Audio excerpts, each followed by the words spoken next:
A fantastic milestone, 20,000 people trained through the programme. The PSM Competence Programme has been running since 2010, and in that time, it has reached over 300 organisations in more than 40 industrial sectors, including chemicals, nuclear, energy, utilities, manufacturing, construction, explosives and distribution. Facilities of many of those organisations are covered by the COMAH Regulations, the UK's major hazard management regime, but almost half are not. I believe the principles of process safety management are applicable wherever there is a need to manage operational safety and reduce environmental risk. So it's great to see that non-COMAH organisations are taking their process safety seriously too.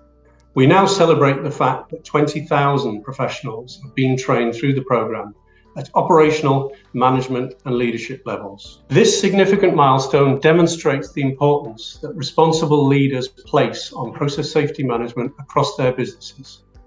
But it should also send a clear message to those who have yet to engage in process safety management training or education that they're missing out on something that their peers or competitors already have in hand.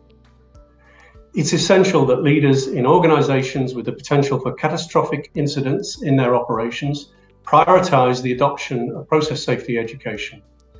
The PSM programme standards have been developed specifically for them, by industry for industry, and for their teams to help keep their operations safe.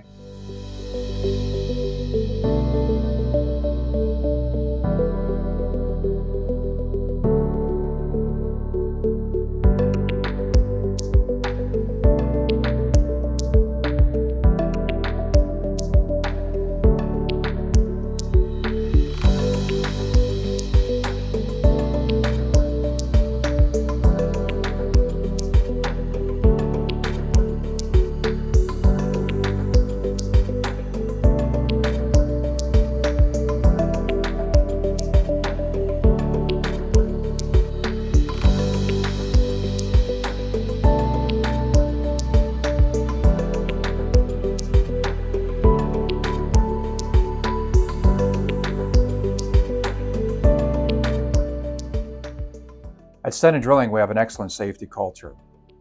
We identified a gap in terms of process safety and understanding exactly what it is. So, a few years ago, we contacted Cogent Skills to develop a bespoke process safety training course. COVID was the perfect time as we had cruise in isolation, so we could roll out and implement this training. What we've seen is improved employee engagement, better understanding of bow ties and barriers and how they affect major accident hazards. And we do this because we care about the safety of our personnel and we want to safeguard the environment we work in.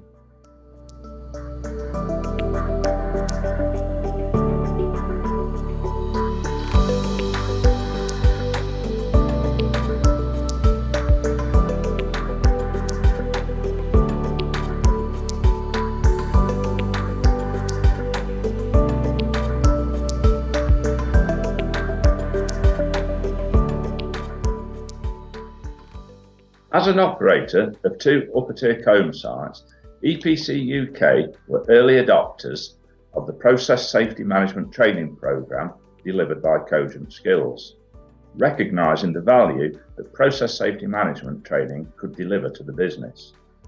Our first step was for the senior management team to undertake the Process Safety Leadership for Senior Executive course, and this was done in 2011. This was then followed by the Process Safety Management for Operations course, which was cascaded to the rest of the workforce.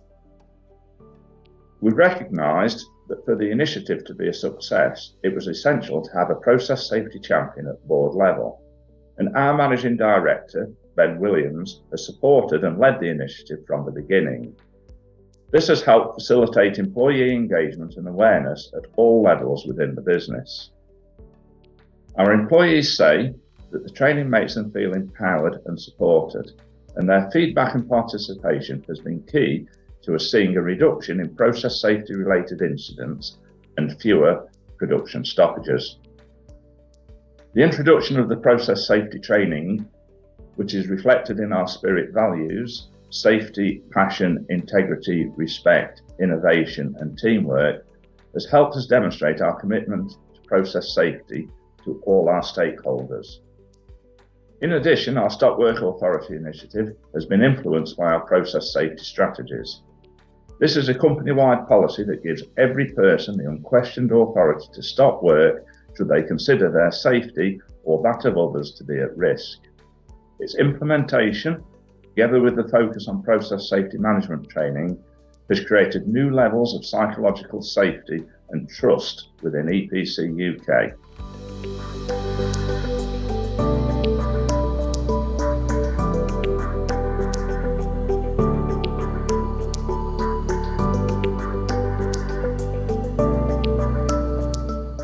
I'd like to give you an overview of the work the Competence Authority has been doing on major hazard leadership since 2019 to date.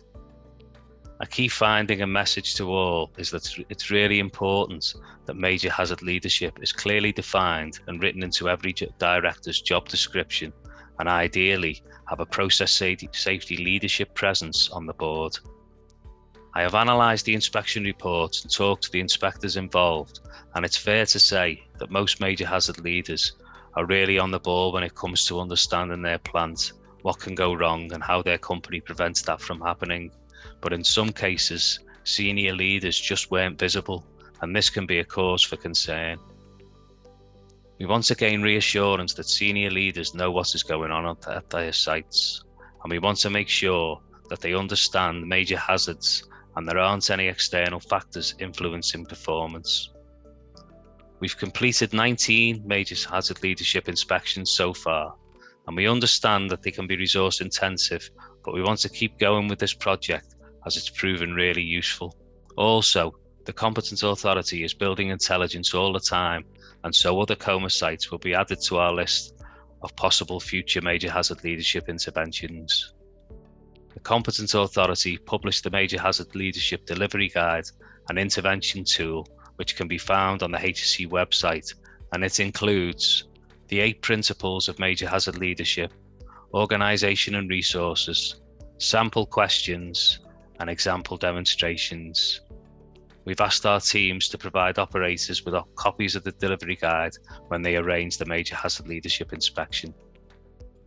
The Competence Authority has used a number of methods to complete the inspections, and obviously COVID has meant that many were completed via Skype or Microsoft Teams.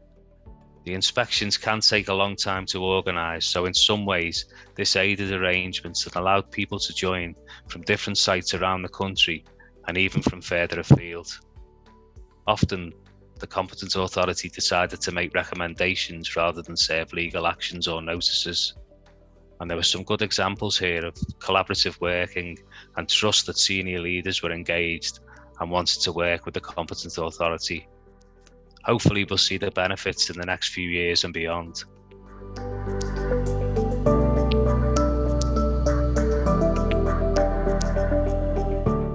The energy transition necessary to achieve the UK target of net zero carbon emissions by 2050 is set to bring widespread changes across society, not least for businesses operating COMAH and other high hazard sites.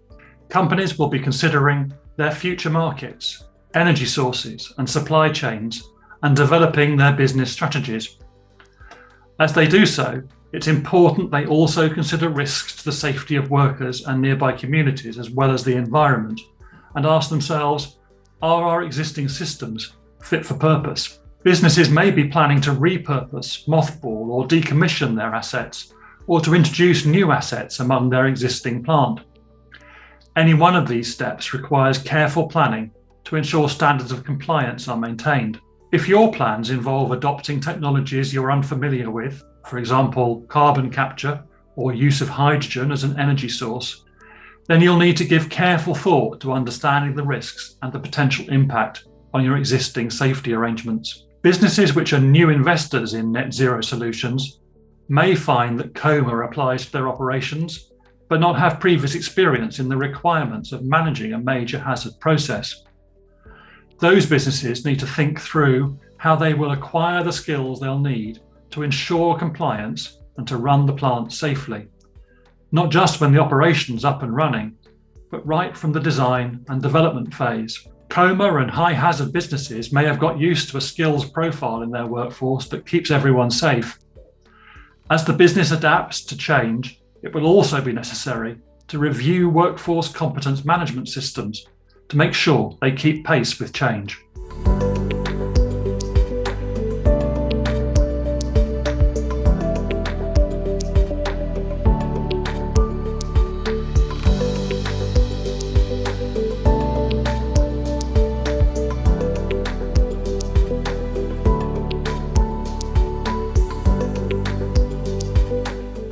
Since Tata Steel adopted the PSM Training Programme in 2016, our business has seen a marked improvement in awareness of process safety across our many locations, not only in the UK but also on our European and global sites.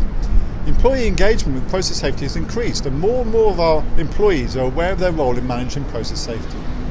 As a business operating with many high hazard facilities, including upper tier, lower tier and also non-COMAH sites, and a strategic industry with more than 8,000 employees in the UK alone, safety is always at the forefront of our concerns, and continuous improvement in our process safety culture is a key objective. Prior to rolling out this training programme, process safety management was often seen as the responsibility of a small team of specialists, whereas now, after implementing the process safety leadership and management foundations training across our COMAH and non-COMAH sites, everyone better understands their role in leading and managing process safety, from boardroom to operations and engineering managers to control pulpits and workshops. This is why we decided to adopt the PSM Training Programme Standards via Cogent Skills, and I believe that this has helped to raise a combined knowledge and competence of process safety as we address the ongoing challenges that the steel industry faces.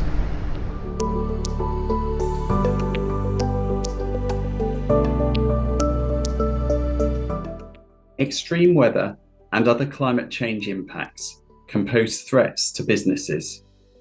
For example, lightning, storms and wind, hotter and colder temperatures with associated fire and freezing impacts, and also flooding. Successful process safety management requires strong leadership, and this is also true for the climate emergency. We are already experiencing serious impacts. Extreme weather events are becoming more frequent and severe. Sea level is rising. People and ecosystems are becoming more vulnerable. Climate impacts may already be creating increased and uncontrolled risks for your business. We need to act now. The Environment Agency's climate ambition is to create a net zero nation resilient to climate change. For example, we are changing the way we regulate to put more focus on business resilience. And we will also help businesses to embed adaptive management approaches into their management system. We are now encouraging senior leaders to set out their ambitions to manage the risks and opportunities we all face. Business as usual is not an option. We need a rapid step change in our preparedness and resilience. It is the role of senior leaders to motivate, inspire, and be accountable for this change. You can begin by asking how climate change impacts affect your business. For example, what are the risks to and from your business from a rapidly changing environment? Does your organisation have the systems, skills, and competencies required to manage climate-relevant risks and opportunities? Now, more than ever, process safety management needs to be enhanced to embed ways of adapting to the impacts of climate change to ensure a safe and resilient net zero future. We're all experiencing rapid environmental change. Businesses should consider this within their process safety operations.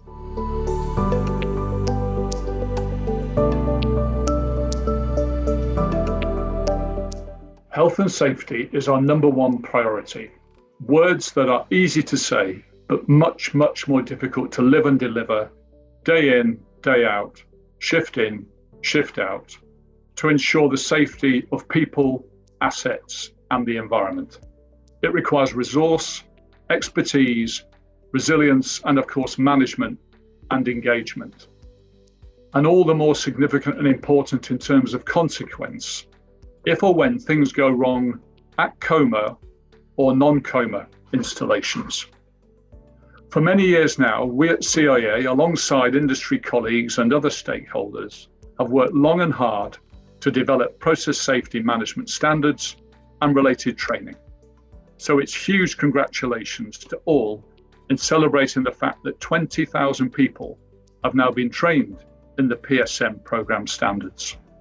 This is a significant milestone that has been reached and a very positive signal of serious commitment and investment in major accident hazard safety. Those 20,000 people mean that over 300 COMAH businesses have adopted the PSM programme.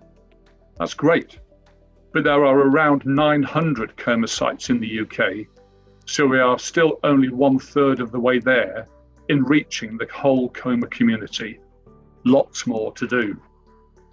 And really making health and safety as our number one priority be meaningful requires informed discussions and decisions in senior management teams, asking the right questions, gaining the required level of understanding, personal and collective responsibility, and ongoing performance and measurement.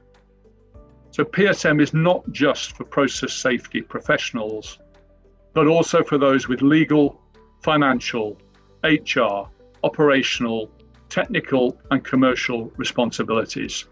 Because if we do have a major incident, that will affect financial performance, your business reputation, your credibility with your workforce and those local communities, and of course, your license to operate.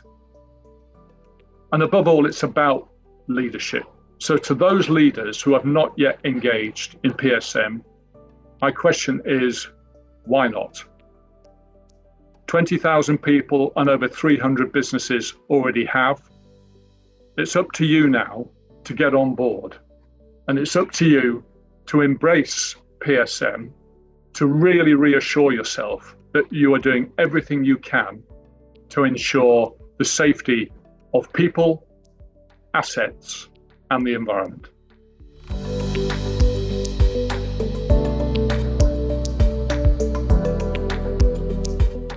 Improved employee engagement, better understanding of bow ties and barriers and how they affect major accident hazards. Everyone better understands their role in leading and managing process safety. Reduction in process safety related incidents and fewer production stoppages.